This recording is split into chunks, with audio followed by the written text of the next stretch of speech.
পশ্চিম বাংলাকে আবার বাংলাদেশ যদি না বানাতে চান, এই জিহাদি শক্তি থেকে যদি বাঁচতে চান, নিজের পরিবার, নিজের সন্তান, নিজের মেয়ে, নিজের ছেলে যদি বাঁচাতে চান, এই মমতা ব্যানার্জি অনুপ্রেরণা যারা জেহাদিরা আছে তাদের থেকে সতর্ক হন। আপনি কাউকে মারার জন্য আমি বলছি না, কিন্তু আপনি যেটা করতে পারবেন সেটা তো করবেন।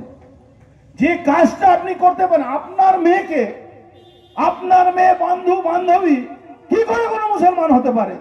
আপনার মেয়েকে কোন মাদ্রাসা মুসলমান টিচার এসে পড়াবে আর পরের দিন নিয়ে পালিয়ে যাবে, আপনি এটাকে কি করে বরদাস্ত করেন? আমি তো বুঝতেই পারছি না, এটা কি সম্ভব? আমাকে একজন আমাদের দলের কর্মী ফোন করছে, অমুকের মেয়েকে না ওর মাস্টার নিয়ে পালিয়ে গেছে। লজ্জা হয় না তোদের? এখনো লজ্জা হয় না? লাভ জেহাদ চলছে, ল্যান্ড জেহাদ চলছে। দেখেছেন তো একটা ছাঙ্গুর বাবা, ঝিঙ্গুর বাবা ঘুরে বেড়াচ্ছে, জালালউদ্দিন উর্ফ ছাঙ্গুর 5,000 হিন্দু ছেলে মেয়েকে কনভার্ট করেছে, 5,000 হিন্দু ছেলে মেয়েদেরকে।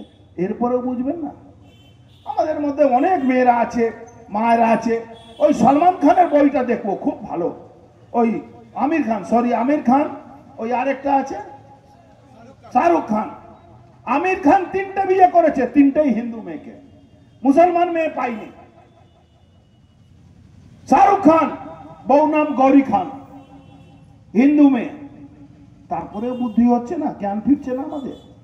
দেখছি কিসের জন্য ভাই?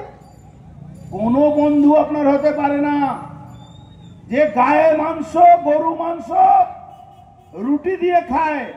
আমরা গরুকে, গায়কে রুটি খাওয়াই, সে আপনার বন্ধু হতে পারে না, হতে পারে না, হতে পারে না। আর হালিম সাহেব যে সিপিএম এর নেতা ছিলেন, হালিম সাহেবকে বরাবর আপনারা জিতাতেন। হালিম সাহেব কোন মুসলমান যদি আমডাঙ্গা যখন গিয়ে উনার হাতটা ধরে এরকম নমস্কার করতো না, পরে না স্যানিটাইজার দিয়ে হাত মুছে নিত। আমার নিজের চোখে দেখা। বলে এই সব গরিব লোক, এদেরকে এসে মুখে থুতু ফুতু দিয়ে এখানে চলে আসে।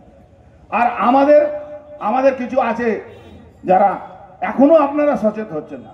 ওই থুতু ফেলা বিরিয়ানি খাওয়ার জন্য লাইন লাগাবেন, থুতু ফেলা জন্য ওই যারা সবজি বিক্রে থুতু ফেলবে তার কাছে যাবেন সবজি কিনতে। কেন কেন টোটোতে বসবেন? কেন ওদেরকে আপনারা এ করবেন? বাইকাট করুন। হিন্দু হিন্দু হিন্দু হিন্দু হিন্দু হিন্দু, জয় শ্রীরাম, জয় শ্রীরাম, জয় শ্রীরাম, জয় শ্রীরাম, ভারত মাতা কি জয়। আচ্ছা 5 মিনিট বসুন।